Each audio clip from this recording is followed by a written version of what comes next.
Play store থেকেই আমাদেরকে এই দুটো অ্যাপ্লিকেশন ডাউনলোড করতে হবে। প্রথম অ্যাপ্লিকেশন অবশ্যই যে নতুন অ্যাপ্লিকেশনটি রয়েছে আধার কার্ডের, সেই অ্যাপ্লিকেশনটি আমরা ডাউনলোড করে নেব। তার সাথে সাথে অবশ্যই আপনারা আপনাদের মোবাইলে আধারের যে আরডি সার্ভিস রয়েছে, ফেস আরডি সার্ভিস, এই অ্যাপ্লিকেশনটি অবশ্যই ডাউনলোড করে রাখবেন। এইখানে আসার পরে সার্চের একটা অপশন পাবেন, সার্চে আপনারা ক্লিক করে দেবেন। সার্চে ক্লিক করে এখানে আধার লিখে সার্চ করবেন। আধারের বিভিন্ন ধরনের অ্যাপ্লিকেশনের লিঙ্ক এখানে আপনারা পেয়ে যাবেন। আপনারা একটু নিচের দিকে চলে আসবেন, নিচের দিকে দেখবেন আধার বলে একটা অ্যাপ্লিকেশন আপনারা এখানে পাবেন, বেটা ভার্সন এই মুহূর্তে রয়েছে, নতুন ভার্সন রয়েছে। এই অ্যাপ্লিকেশন ইতিমধ্যে আমরা ডাউনলোড করে রেখেছি, আপনারা অবশ্যই ডাউনলোড করে নেবেন এবং আধার আরডি সার্ভিসটাও ডাউনলোড করে রাখবেন। এখানে ওপেনে আপনারা ক্লিক করে দেবেন। ওপেনে ক্লিক করার পরে এই ধরনের ড্যাশবোর্ড আপনাদের সামনে চলে আসবে। আপনারা অবশ্যই নেক্সটে ক্লিক করে দেবেন। নেক্সটে অবশ্যই নেক্সট করতে করতে এগিয়ে যাবেন। এগিয়ে যাওয়ার পরে এখানে অবশ্যই আপনাকে আধার নাম্বার দিতে হবে। I am ready with my Aadhaar, এই আধার নাম্বার দিয়ে দেবেন। আপনি চাইলে আধার নাম্বার বা ভার্চুয়াল আইডি দুটোর মধ্য দিয়ে আপনারা এগিয়ে যেতে পারেন। এখান থেকে আপনারা আপনাদের আধার নাম্বারটা দিয়ে দেবেন। আধার নাম্বার দেওয়ার পরে আমরা কন্টিনিউ অপশানে ক্লিক করব। কন্টিনিউ অপশানে ক্লিক করা মাত্রই এখানে টার্ম এবং কন্ডিশন চলে আসবে। আপনারা চাইলে অবশ্যই একবার পড়ে নেবেন। তারপরে নিচের চেকবক্সে চেক করে এখানে প্রসিডে আপনারা ক্লিক করে দেবেন। প্রসিডে ক্লিক করা মাত্রই দুই ধরনের অপশন এখানে শো হবে। যদি আপনার আধার কার্ডে মোবাইল নাম্বার লিঙ্ক থাকে তাহলে আপনি কোন কোন সার্ভিসগুলো এখান থেকে পেতে চলেছেন সেই বিষয়টা এখানে আপনারা অবশ্যই দেখে নিতে পারবেন নো মোডে ক্লিক করে। এবার যদি আপনার আধার কার্ডে মোবাইল নাম্বার লিঙ্ক না থাকে সেক্ষেত্রেও ডিফারেন্ট মোবাইল নাম্বার দিয়ে আপনারা কোন কোন সার্ভিসগুলো পেতে চলেছেন সেই বিষয়টা আপনারা নো মোডে ক্লিক করে দেখে নেবেন। তো আধার কার্ডে যদি আপনার মোবাইল নাম্বার লিঙ্ক থাকে তাহলে প্রথম অপশনের যে নো মোড রয়েছে এখানে ক্লিক করবেন, তাহলে এই সমস্ত বিষয়গুলো আপনারা নিচের দিকে পেয়ে যাবেন। এবং যদি আপনার আধার কার্ডে মোবাইল নাম্বার লিঙ্ক না থাকে সেক্ষেত্রে দ্বিতীয় অপশনে নো মোডে ক্লিক করে অবশ্যই আপনারা দেখে নিতে পারবেন যে ডিফারেন্ট মোবাইল নাম্বার দিয়ে আপনারা কোন কোন সার্ভিসগুলো পেতে চলেছে। যদি আপনি 18 বছরের নিচে হন সেক্ষেত্রে ফ্যামিলির যে আধার নাম্বার রয়েছে, অর্থাৎ প্যারেন্টস বা গার্জেন যিনি হেড অফ দ্য ফ্যামিলি রয়েছেন, ওনার অথেন্টিকেশনের মাধ্যমে, ওনার ফেস অথেন্টিকেশনের মাধ্যমে আপনারা এখানে অবশ্যই লগ ইন করতে পারবেন। এখানে দেখবেন এই চেকবক্সে তারাই আপনারা চেক করবেন যারা 18 বছরের নিচে আপনারা রয়েছেন, ঠিক আছে। তো যাদের বয়স 18 বছরের নিচে তারা এই চেকবক্সে চেক করে আপনাকে ইয়েস করে এগিয়ে যেতে হবে। আর যাদের ক্ষেত্রে 18 বছরের ওপর যারা রয়েছেন তারা এখানে প্রসিড টু সিলেক্ট সিম অপশানে আপনারা ক্লিক করবেন। তো আমাদের ক্ষেত্রে একটাই সিম রয়েছে, আমরা এটাকে সিলেক্ট করব, তারপরে এখানে ইয়েস করতে পারেন।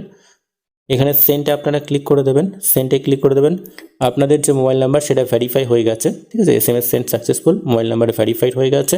এবার কন্টিনিউ টু ফেস অথেন্টিকেশন অপশানে আপনারা ক্লিক করে দেবেন। এখানে ক্লিক করা মাত্রই ফেস অথেন্টিকেশনের জন্য আপনাকে বলা হবে অবশ্যই আপনাকে এখানে ফেস অথেন্টিকেশন সম্পন্ন করতে হবে।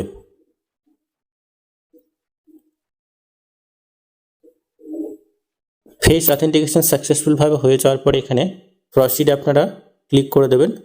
এখানে অবশ্যই 6 ডিজিট একটা পিন আপনাকে সেট করতে হবে। সেট করা মাত্রই পরবর্তী স্টেপে এই ধরনের পেজে আপনাকে নিয়ে আসা হবে। আমরা এখানে নেক্সট করে এগিয়ে যাব। এইখানে আসা মাত্রই আপনারা দেখবেন দুইটা অপশন রয়েছে। তো শেয়ার আইডিতে যদি আপনারা ক্লিক করেন খুব সহজেই আপনি আপনার আইডি অর্থাৎ আধার কার্ড শেয়ার করতে পারবেন। এবং এখানে নিচের দিকে দেখবেন ডাউনলোড আধার বলে একটা অপশন রয়েছে, এখান থেকেই আপনি খুব সহজে আপনার আধার কার্ড ডাউনলোড করতে পারবেন। এবার আমরা দেখে নেব নতুন যে সমস্ত সার্ভিসগুলোকে এখানে অ্যাড করা হয়েছে।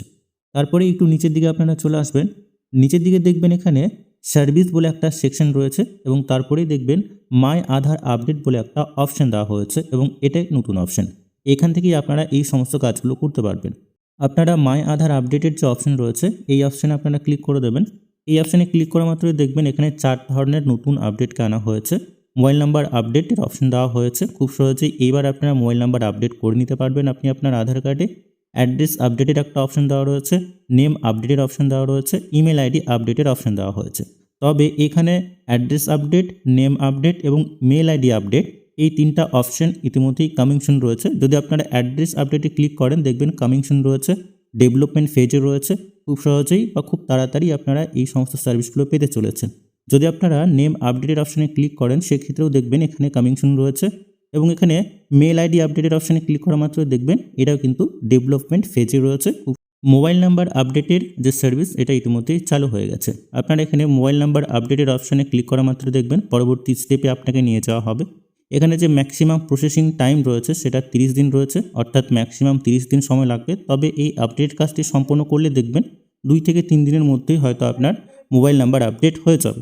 এবং প্রসেসিং ফি রয়েছে 75 টাকা রয়েছে। নিউ মোবাইল নাম্বার আপডেট এছাড়াও এখানে যে সমস্ত স্টেপগুলো আপনাকে কমপ্লিট করতে হবে, নিউ মোবাইল নাম্বারে ভেরিফিকেশন করতে হবে, অর্থাৎ নতুন যে মোবাইল নাম্বারটা আপনারা দেবেন সেটাতে ওটিপি ভেরিফাই করতে হবে, ফেস অথেন্টিকেশন করতে হবে, মেক পেমেন্ট করতে হবে, তাহলেই দেখবেন আপনি এখানে অ্যাকনোলেজমেন্ট স্লিপটি পেয়ে যাবেন। অবশ্যই আপনারা ডাউনলোড করে নেবেন। এখানে নিচের দিকে কন্টিনিউ বলে একটা অপশন পাবেন, আপনারা কন্টিনিউ অপশানে ক্লিক করে দেবেন, পরবর্তী স্টেপে নিয়ে যাওয়া হবে। অলরেডি যে নাম্বারটা আপনার রেজিস্টার রয়েছে সেই নাম্বারে কোনো ওটিপি যাবে না, নতুন যে নাম্বারটি আপনারা দেবেন সেই নাম্বারেই ওটিপি যাবে। এখানে অবশ্যই নতুন বা নিউ মোবাইল নাম্বারটা দিয়ে দেবেন। নতুন মোবাইল নাম্বার দেওয়ার পরে সেন্ড ওটিপিটা আপনারা ক্লিক করে দেবেন, সেই নাম্বারে একটি ওটিপি সেন্ড করা হবে। ওটিপিটি সম্পূর্ণ সঠিকভাবে দেওয়ার পরে এখানে ভেরিফাই অপশানে আপনারা ক্লিক করে দেবেন। ভেরিফাই অপশানে ক্লিক করা মাত্র এই ধরনের ওটিপি ভেরিফিকেশান সাকসেসফুলভাবে হয়ে যাবে। এবার আপনাকে ফেস অথেন্টিকেশন কমপ্লিট করতে হবে। অবশ্যই আপনারা ফেস অথেন্টিকেশন কমপ্লিট করার পরে এখানে পেমেন্ট অপশানে আপনাকে নিয়ে যাওয়া হবে। পেমেন্ট সাকসেসফুল হয়ে যাওয়ার পরেই আপনারা খুব সহজে এই অ্যাকনোলেজমেন্ট স্লিপ ডাউনলোড করতে পারবেন। অবশ্যই আপনারা ফেস অথেন্টিকেশন করে নেবেন। ফেস অথেন্টিকেশন করার পরে এই ধরনের পেমেন্টের একটা অপশান আপনারা পাবেন। এখান থেকে ইউপিআইয়ের মাধ্যমে বা গুগল পে, ফোনপের মাধ্যমে অবশ্যই এই পেমেন্টটি আপনারা করে দেবেন। পেমেন্ট করার পরেই পরবর্তী স্টেপে আপনাকে নিয়ে যাওয়া হবে এবং এখানে দেখবেন আপনার যে অ্যাকনোলেজমেন্ট স্লিপ রয়েছে সেটা ডাউনলোড হয়ে যাবে। অবশ্যই আপনারা আপনাদের অ্যাকনোলেজমেন্ট স্লিপ ডাউনলোড করে রাখবেন এবং পরবর্তী সময় এই ওয়েব পেজে এসেই আপনারা খুব সহজে চেক করে নিতে পারবেন যে আপনার অ্যাপ্লিকেশনটি অ্যাপ্রুভ হয়েছে বা রিজেক্ট হয়েছে। আজকের এই ভিডিওর মাধ্যমে এইটুকুই। পরবর্তী বা নতুন আপডেট যদি আসে অবশ্যই আমরা আপনাদেরকে জানিয়ে দেবো। তো ততক্ষণে বন্ধুরা প্রত্যেকে সুস্থ এবং ভালো থাকবেন।